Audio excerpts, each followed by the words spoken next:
석굴암은 우리나라 국보 24호이면서 유네스코 세계문화유산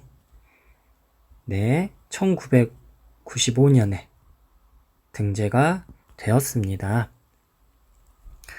석굴암은요 8세기 통일신라의 전성기 때 제작이 되었고 751년 구체적으로는 751년 경도광 때 제작이 되어서 774년에 이제 완성이 됩니다. 그러니까 지금으로부터 대략 1200년 전에 제작이 된 석굴암은요 산 위에 만들어져 있어요. 그 산이 이제 토암산인데요. 해발 고도가 대략 한 560m. 그러니까 높은 곳에 험준한 산에 이 돌을 다듬어 가지고 만든 거죠. 돌 얘기가 나오니까 한번 돌에 대해서 한번 얘기해 볼게요. 그 인도나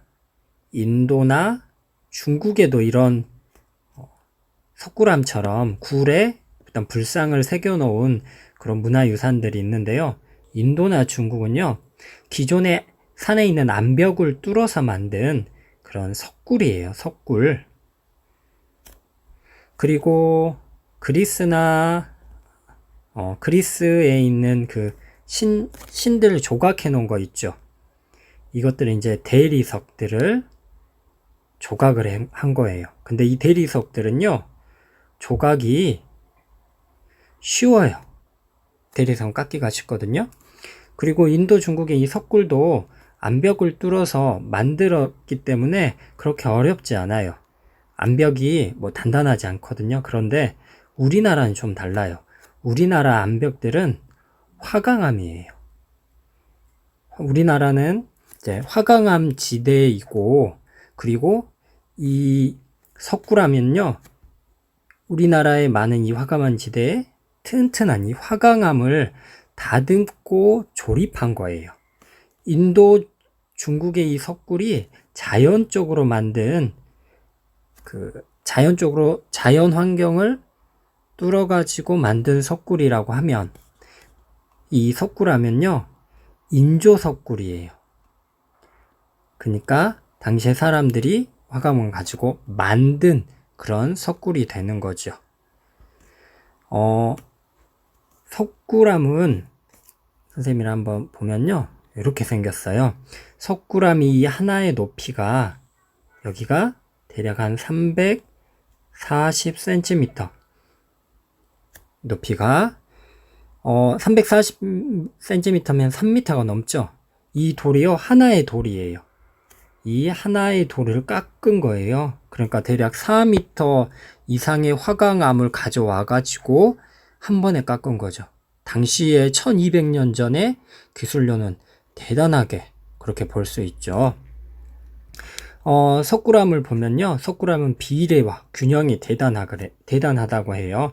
왜 그러냐면 반으로 이렇게 나누었을 때 양쪽이 서로 뭐 대칭이고 그래서 안정적이고 균형 있고 그런 이야기를 해줘요. 그런데 여기 이제 뒤에 있는 것들 중에 여기 있는 그리고 연꽃 문양들이 있어요. 비례와 균형이 정말로 오차가 없는 석굴암이지만 오차가 있고 이게 크기가 조금씩 다르대요. 그러면 이거 완벽하지가 않네? 라고 생각할지 모르겠지만 실제로는 그게 아니었어요. 왜 그러냐면 여기에 그 석굴암에 선생님 여러분들이 봤던 이게 여기 들어가 있어요. 이게 본존불상이라고 하거든요. 본존불상이 여기 딱 앉아 있어요. 그러면 여기 이제 통로가 있고 사람이 여기서 이제 본존불을 보겠죠. 그러면 대략 당시의 사람의 키가 160cm로 보면 이 160cm의 눈높이에서 이 불상을 보게 되면 아까 뒤에 있던 이 광배 있죠. 이 광배와 연꽃 무늬가 정말로 연꽃 균일하고 이 광배 역시 완벽한 원형으로 그렇게 보인대요.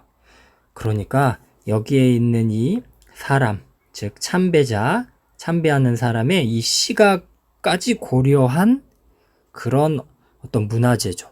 당시에 엄청난 기술력을 우리가 엿볼 수가 있습니다. 여기에 있는 석굴암은 당시의 재상이었던 이제 김대성이 이제 석가모니가 깨달음을 얻는 순간을 이제 표현하기 위해서 이제 만들었어요. 그래서 어두운 곳에서 이렇게 쭉 어두운 곳에 해가 떴을 때 부처님의 몸이 주변을 밝게 보이게 밝히는 것을 보여주고자 했답니다. 석굴암의 아픈 역사도 있어요. 이게 일제시대 석굴암의 모습이에요. 어떤가요? 관리가 잘 된 것처럼 보인가요? 안 그렇죠? 다 무너지고 제대로 관리가 안 됐죠. 일제강점기 때는 일본 사람들이 이 석굴암 옆에 벽면에 한 2m 정도로 콘크리트로 여기 외벽을 칠해버린 거예요. 그래서 당시에 어떤 그 신라시대 그 놀라운 건축 기술도 우리가 함께 사라져 버린 거예요. 그리고 석굴암은요, 주변에 여기 돌도 쌓아놓고 주변에 돌과 그 다음에 흙을 쌓아가지고 자연스럽게 습도를 조절을 했어요. 근데 콘크리트를 부어버리니까 어떻게 되겠어요? 습도 조절이 안 되겠죠? 그래서 자연 정화 기능도 상실하게 됩니다. 더 역사적으로 거슬러 올라가면 조선시대는 유교를 숭배했죠. 즉 조금 어려운 말이지만 억불숭유 정책을 펼쳤어요. 불교를 억압하고 유교를 승상한다. 그러니까 당연히 불교의 문화재였던 이 석굴암은 제대로 관리가 되지 않았겠죠. 그리고 또 신라시대 때 또 지금의 경주에 지진이 일어나서 이 석굴암이 또한 어떤 작은 피해도 또 있게 됐죠. 석굴암을 살펴보면 여러의 다양한 세계의 문화유산의 특징들이 어우러져 있어요. 한번 살펴볼까요? 여기 있는 이런 조각들은요, 이 건조물 얼굴 봐보세요. 우리나라 이 동양 사람 얼굴이 아니죠? 이건 섬세한 어떤 그리스의 어떤 그 서양 사람 얼굴이면서 그리스의 기술이 엿볼 수 있고요. 여기 있는 이 광배 있죠? 이 광배는 불꽃 모양이에요. 그래서 당시 어떤 그런 태양신에 관한 그런 문화유산이 이쪽에 어우러져 있고, 여기 있는 이 천정 있죠? 이 천정은 몽골 사람들이 당시에 살았던 몽골 사람들이 살았던 그 집을 게르라고 하거든요. 그 게르의 형태를 띠고 있고요. 그리고 뒤에 있는 이 석굴암을 지키고 있는 부처들, 그리고 뭐 금강역사라고 하거든요. 그런 것들은 금강역사, 그 무섭게 생긴 이렇게 조각되어져 있는 그림들은 어떤 헤라클레스 그런 모습들을 띠고 있어요. 그래서 당시 세계의 다양한 문화유산들이 이렇게 어우러져 있는 것을 살펴볼 수 있습니다. 지금까지 선생님과 함께 비대칭 안에서 비대칭인 것처럼 보였지만 안에서 또한 완벽한 대칭을 조화롭게 이루고 있는 석굴암, 그리고 건축, 수리, 기악, 종교, 예술이 총체적으로 어우러져 있는 우리나라의 멋진 문화유산인 석굴암에 대해서 살펴보았습니다.